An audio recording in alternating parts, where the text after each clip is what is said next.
In this lesson, we're going to go ahead and install Eclipse for the Mac.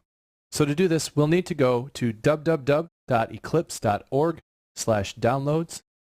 And once we're on the downloads page, we'll be selecting the Eclipse IDE for Java EE developers, which has more features than the standard version. That will allow us to demonstrate more things in our course. So on our machine, we're using the 64-bit architecture, so we'll select the download for OS X 64-bit. If you have a 32-bit architecture machine, go ahead and select the 32-bit version of Eclipse. Now once we select the download, it will give us a choice to find a mirror near us to download it, so go ahead and select the nearest mirror, which should be the first choice. And once we start the download, this will take some time.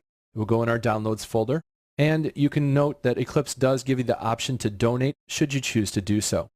Of course, the donation is entirely optional. Eclipse is free, so you can use it without donating, but if you'd like to donate, please feel free to do so. I'm sure they would appreciate it.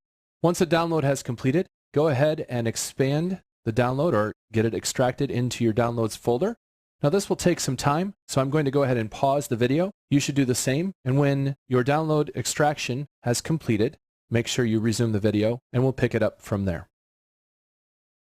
And here our extraction has completed, so we have a folder called Eclipse.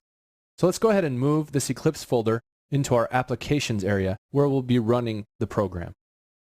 Go ahead and open the folder, and you'll find that inside of the folder, there's an icon for Eclipse. This will be the main icon to start the program, so we just double-click it to go ahead and launch the application.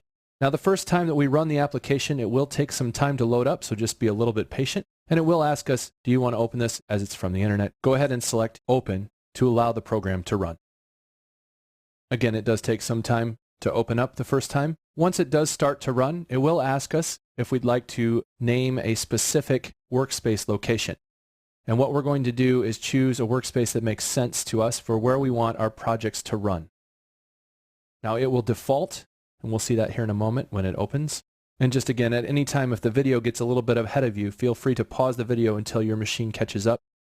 And so here's our workspace launcher dialog. We're going to go ahead and select the default workspace, which is going to be in our documents under our username, Documents Workspace. So that will be where all of our projects will ultimately go as we import them into our Eclipse environment. Now also note there's a checkbox. Use this as the default and do not ask again. If you don't want to see the workspace launcher every single time you launch Eclipse, you can go ahead and check that and select OK. If you don't check it, it's just going to pop up next time, so we're going to leave it unchecked. You'll see it next time then if you do the same. But again, if you just want to get rid of it and go ahead and use this as the default and don't ask again, just check that and select OK. And once we've done that, then the Eclipse environment will load up. Again, this takes just a moment. And you'll see that this will pop up.